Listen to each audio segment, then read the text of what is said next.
Everyone, I'm Dean Obidala, and welcome to today's Daily Dean, where the topic is the Zohran Mamdani-Donald Trump meeting and the best part of it. And actually, the best part of it was after the meeting. Let me get to that.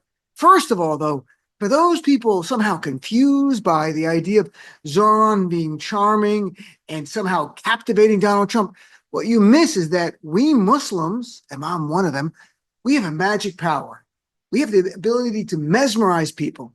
Now, I can't give away all our secrets, but it does involve certain verses from the Quran, perhaps the word Habibi or Habibti.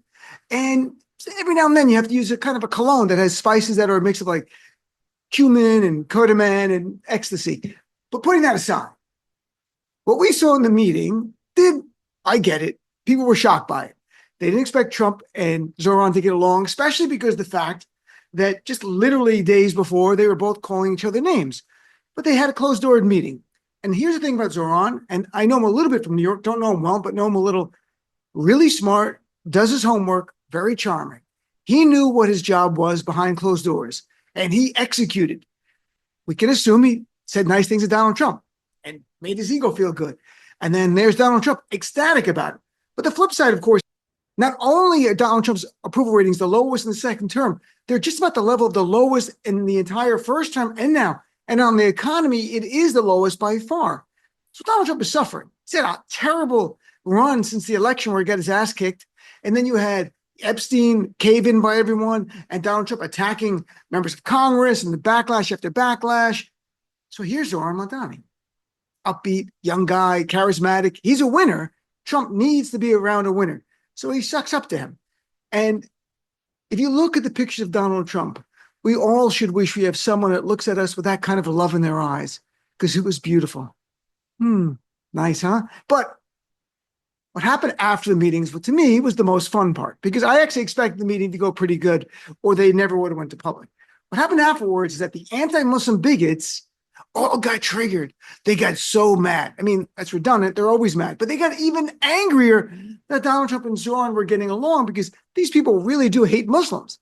Talking about Elise Stefanik, the congresswoman from New York who's running for governor next year. Her whole campaign is focused on Muslims are terrible, we're all jihadists, and Zohran's the leader of the jihad movement. I'm not kidding. That's all she talks about. And so Donald Trump was asked at the meeting, what do you think of Zohran Mamdani? Is he a jihadist? Jihadist. Do you think you're standing next to a jihadist right now in the Oval Office? No, I don't, but she's out there campaigning, and, you say things sometimes in a campaign.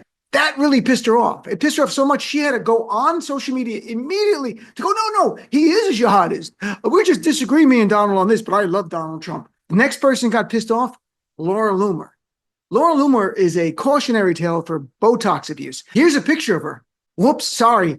That's not her. That's Rocky from the movie Mask with Eric Stoltz and Cher. It should have really been edited out. I should not have even shown that to you.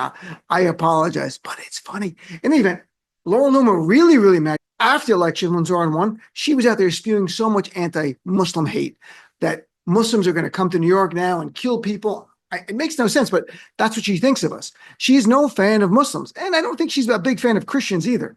But in any event, Loomer, very upset about this, posting online the idea of like, how can we win if we're going to embrace socialism and Zohran? There were many others on the right really upset.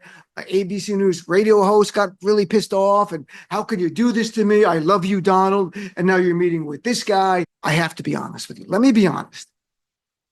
When they get triggered, when they get angry, it brings me an inappropriate amount of joy. Only time will tell if the meeting in the White House actually means something in the real world. For example, here in New York City with affordability.